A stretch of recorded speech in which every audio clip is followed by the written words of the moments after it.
جن سے مخالف جتنے بھی اچھے ہو جائیں یا جتنا بھی احساس کر لیں، آپ کے تقدس کو کبھی وہ مقام نہیں دے سکتے جو آپ خود دے سکتی ہیں۔ اس میں قصور ان کا بھی نہیں، کیونکہ آپ کا تقدس کیا ہے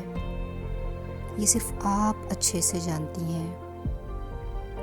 جب مرد کو یہ مقام ہی نہیں دیا گیا تو وہ کیسے اندازہ لگائے گا کہ آپ کی کیا خصوصیت ہے، آپ کو کیسے ٹریٹ کرنا ہے اور آپ کو کیسے عزت دینی ہے۔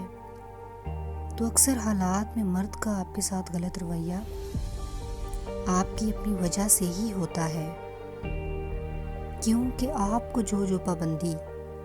کسی مرد پر عائد کرنی ہوتی ہے وہ آپ نہیں کرتی، اور نتیجہ یہ نکلتا ہے کہ آپ کے تقدس کو